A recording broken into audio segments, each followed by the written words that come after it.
Hi, Mustard Strong here. I went for a bike ride tonight. There's the bike. Actually, my friend's bike.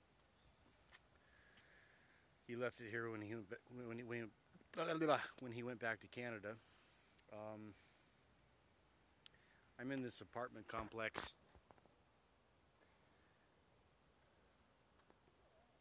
Not far from where I live, and there's a LED street light. Really cool, really smart. It's bluish in color. I'm on my way home, and I just thought I'd stop and drop a commentary. A couple of things that have been percolating in my mind recently. I think I've touched on them before, but today I had a bit of a crystallization of those thoughts. And it goes something like this. People talk about conspiracy. Okay, and so once you've accepted the fact that conspiracy is the overriding fact of history, then you can begin to try to plumb the depths of the conspiracy and how deep it goes.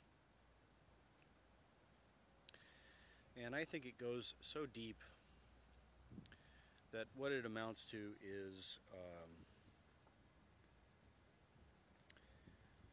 a class of people who were so ruthless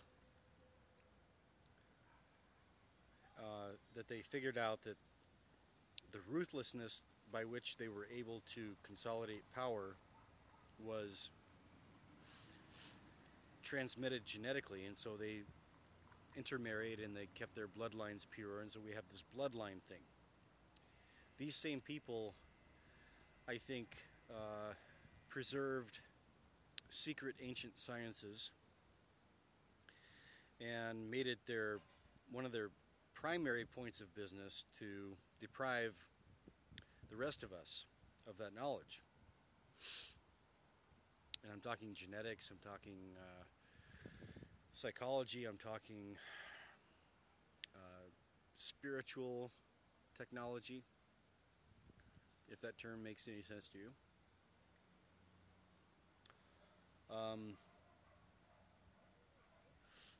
A lot of deep esoteric knowledge.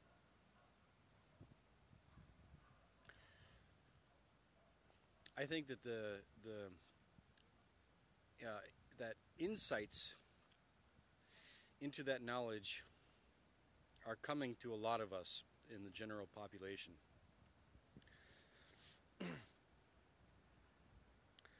And I think that a part of that knowledge is the knowledge that the inner and the outer is a spurious demarcation, if you will. The inner mind and the outer mind are one, and they interact at amazing speed. The inner mind creates the outer world world influences the inner mind. This guy that I like to read, Cliff High, says that the universe is deconstructed and reconstructed at a rate of 22 trillion times per second. Also, I think that within this universe, there are countless worlds, and each mind is a world.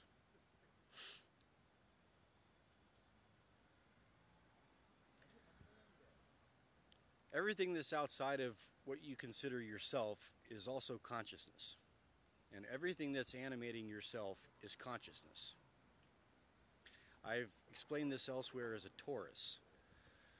I'm not going to do that here, but, well, I guess I will. At the source of consciousness, you can consider it a ring of infinite points. and there is an explosion, a Big Bang-like explosion. From that ring of dimensionless points, there is an outer and an inner, and they proceed outward and inward to form a donut shape, which meets at a ring at the top, which is your pure consciousness from the source point, inner, experiencing outer consciousness at the top of the donut, and then a lot of how do I say it? Well, there's pain and pleasure and repulsion and attraction and preferences and desires, and then that evolves into passion and greed and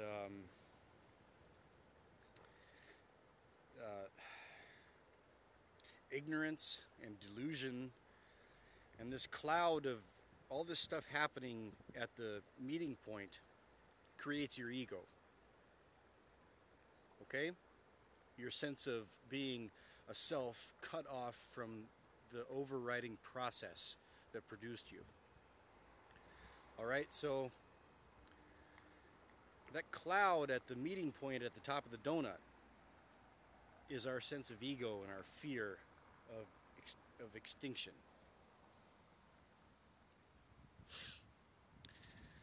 So if you take this model seriously, that what you call the outer manifestation of reality is to some extent informed by the inner divine consciousness within you, manifesting it, participating in the manifestation. You have some say in what is manifested outside of you. All right? And I would say that this is a very ancient science that has been kept from us. And any attempt to validate it or to resurrect it or to bring it to popular public consciousness is derided and ridiculed. Tinfoil hat. Right?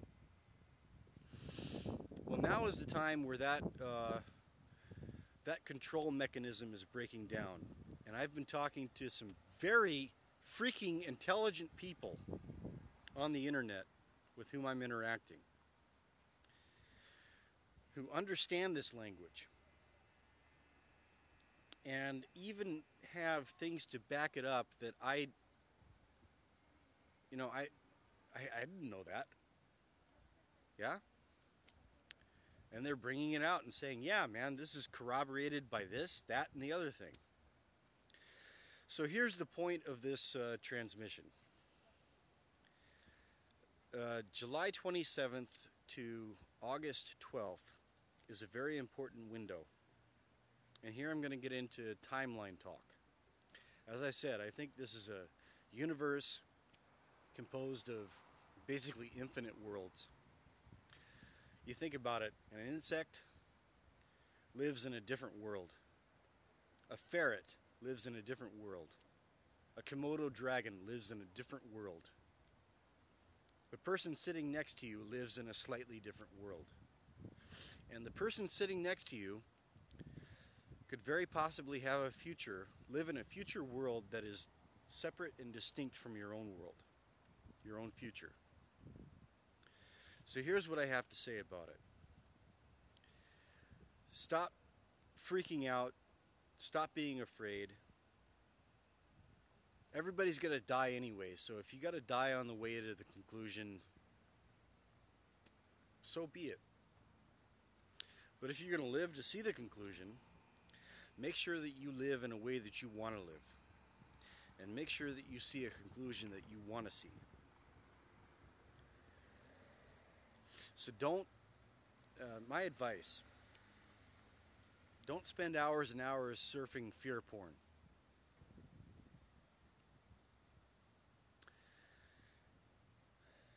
As I said tonight on a certain forum, if you have a powerful sense that there is a potential for positive change coming up, turn off the television, turn off the internet, turn off everything else, and sit with it. Sit with it and examine it and find out where that feeling is coming from.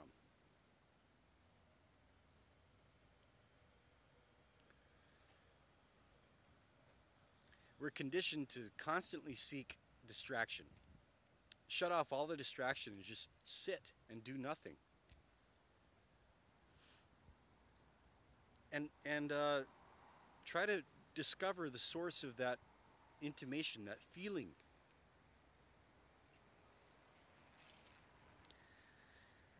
And then I think that you'll find that it's kind of like a feedback loop.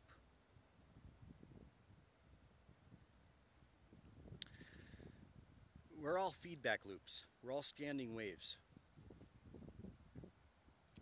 I think it would be very helpful to shut out all outside influences onto your standing wave, onto your feedback loop, and completely inform that standing wave, completely inform that feedback loop with your own insights, your own intimations, and your own heart's desire for how you want to see your future play out and how you want to see the world go.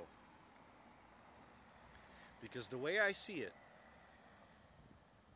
this thing that we call karma, in conjunction with this thing that we call free will, these are built-in components of universe. And they are designed to act in such a way that everybody is going to end up exactly where they want to be.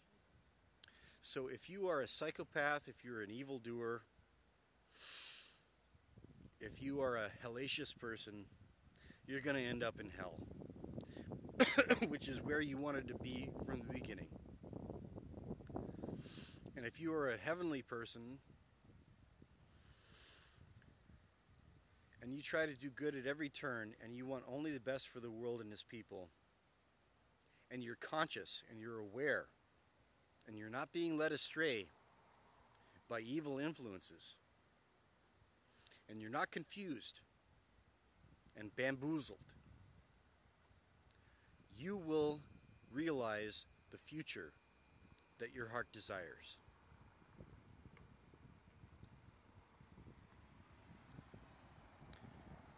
This comes from different thoughts that I've been playing with for a while. But recently I've gotten some, I've had some, I guess we could call them spiritual experiences that have kind of cemented it for me, and that's the way that I'm going. That's what I'm doing. I mean, what do I have to lose? My life? Call this a life?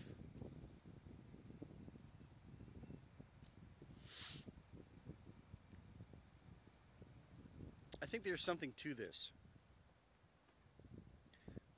So,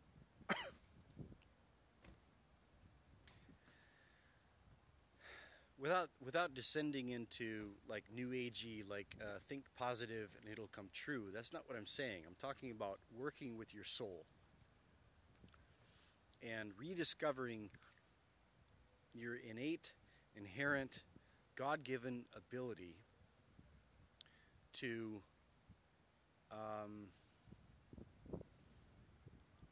inform your timeline and to take fate and through the alchemy of spiritual introspection transform it into destiny. This is not an original concept. I borrowed it, but I'm using it. The difference between fate and destiny. Don't be consigned to fate. Learn how to make destiny and make the right destiny for yourself and for all those whom you love. This is Mustard Strong. Over and out.